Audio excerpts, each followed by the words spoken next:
A lot of times when people are working on like a crit build, they forget that critical damage is a multiplier of your base damage. So really what is important is to find like a perfect balance for the total maximum output of damage between your base damage, increasing your base damage, so that the crit damage has more to work with when it multiplies, just like in other RPGs. So again, with a lot of experimentation, this is kind of what we came up with. We tried, all critical damage set. We tried, all kinds of different amulets and things, even, stuff like the Black Rose, which you get from killing 100 bosses in survival mode, where your chest piece basically acts as two pieces. And, essentially you can take two pieces of a gear set to make it act like it's a full three-piece set. And then you still have an open slot, either your head or your legs, to add, bonuses from, a separate set on top, all kinds of different combinations. And again, basically my buddy just sat here in the ward and let me shoot him with all kinds of different options and just watch the damage with the stacks and everything like that. He took off all his gear, so there was no kind of resistances, and we could just see what the raw damage was doing. And this is kind of, after about 30 minutes of playing with this stuff, what we came up with. So before we get into the build, first thing that I wanted to mention is, I am, full max trait rank at 800. I have all 40 traits unlocked with 20 stacks and everything. I have 20 points reserved there, if you're wondering, just for Blood Bond. I re-rolled and with an orb, and basically just reserved those 20 points out of Blood Bond for a summoner build, because essentially the summoner build, basically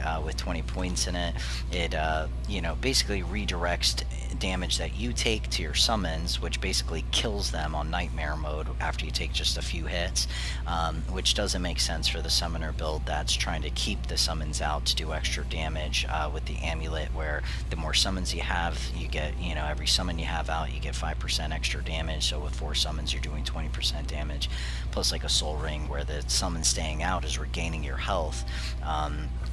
I basically just re-rolled and reserved those 20 points, but I am, full, trait rank at 800.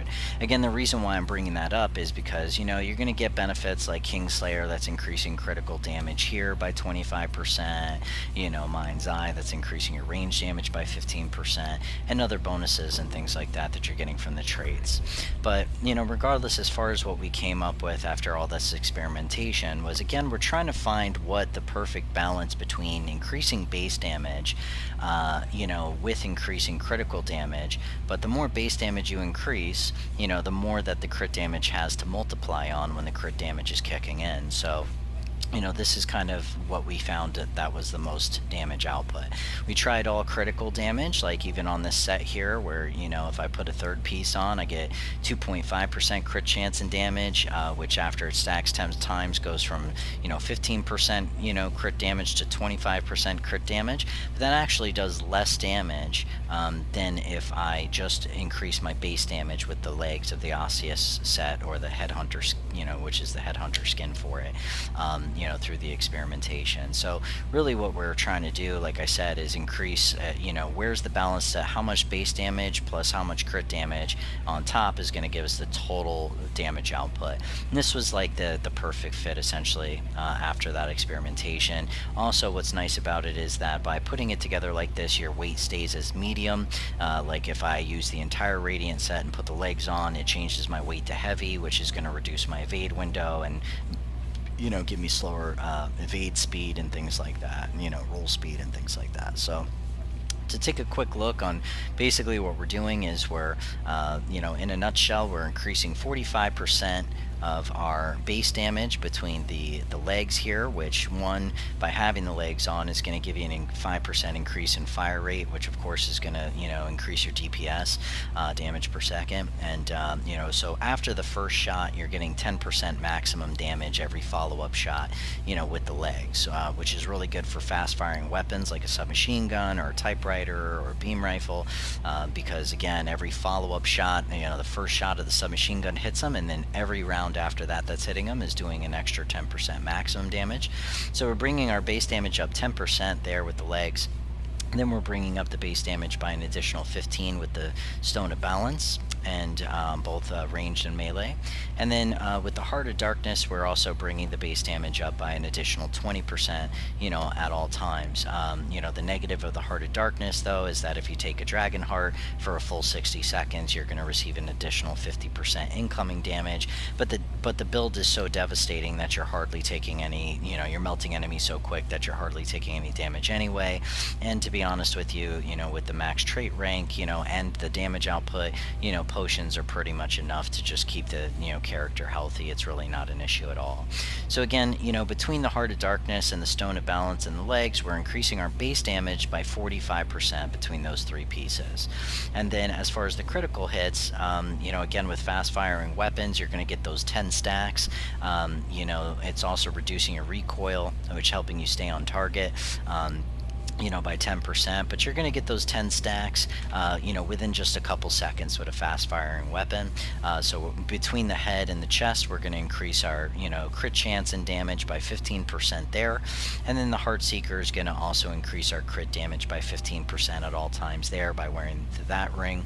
And you're also going to be able to kind of get the suit procking and get it going if you're shooting at an enemy that's unaware of you, obviously getting 100% crit chance against non-aggressive enemies. But really, we're after the crit damage anyway. The suit has no problem, even if enemies are aware, procking up to 10 stacks very, very quickly. So in a nutshell, just between the, our outfit here, basically we're doing, again, 45% base damage increase and 30% crit damage increase. And that's how we were able to get the most amount of damage squeezed out of the set. Like I said, even if we went additional crit damage or even additional base damage, the total output damage between how the multiplier works basically was not as strong as having it, balanced out this way. So just to kind of bring it all together, again, on the submachine gun, we threw on the Song of Swords, which once you pop this, it's going to increase all damage by 20%. So that's both base damage and crit damage by 20%, and it obviously also extends to your allies for 36 seconds. And then, with the hot shot on the beam rifle, we're increasing the damage when the hot shot's running is coming up by 15%,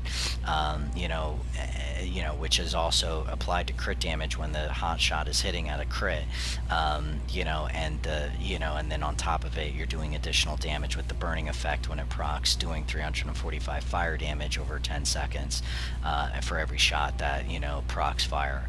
So essentially, when you put all this together, when this Song of Swords is running, essentially you're bringing the 30% crit damage up to 50% crit damage, and you're bringing your base damage from 45%, up to 65%. And so now you got 65% damage that's being, multiplied by 50% crit damage, plus with the hot shot going with its increased damage and everything like that, the build just absolutely melts anything, especially in hard difficulty. I'm going to show you a video in just a second where I'm killing elites in a Corsus dungeon on hard difficulty in 3 seconds, like the big fat guys that run at you with the corrosive shit.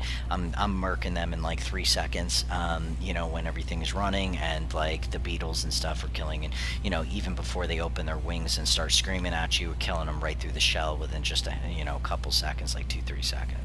So really, really, really powerful. And then just for clout, just threw the hero sword on there, which you get from killing 10 consecutive bosses in survival mode. Again, just in case enemies do get close, these things are affecting melee damage as well, as you can see. So it's just overall really, really powerful. And then again, by keeping that medium weight, we got a good, evade speed and have the ability to stay mobile instead of just being like a tank that stands there, waiting to get hit. So let's take a look on how the build performs. And, I just want to let you know before I throw it up that, at the end of the dungeon, the boss fight, I do melt him in less than 45 seconds, but for some reason the boss fight got bugged or something and the spikes weren't coming out of the wall. The guy that's stuck in the wall shoots the spikes at you. I don't know what happened, but I still wanted to show the video. This was the first time I actually, once we figured out the damage output, and I actually took it into a dungeon for the first time on this video, so I still just kind of wanted to show you, just how much damage is possible coming off of this build. So let's take a look.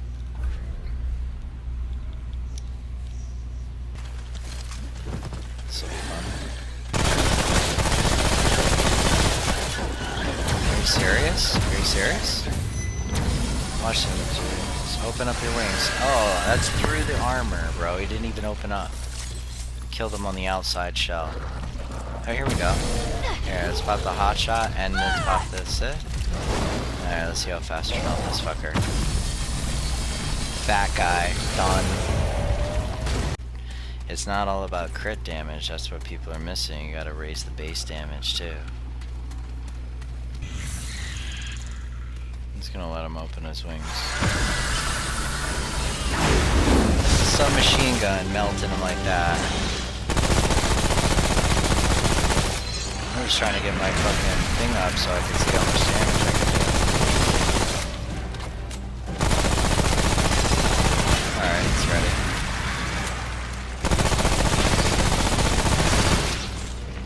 Might as well just finish off this shit. Oh my god, bro. I'm just... That's it. Burn. Look at his health, bro. Look at the damage, dog. Oh my god. That's the boss on hard, bro.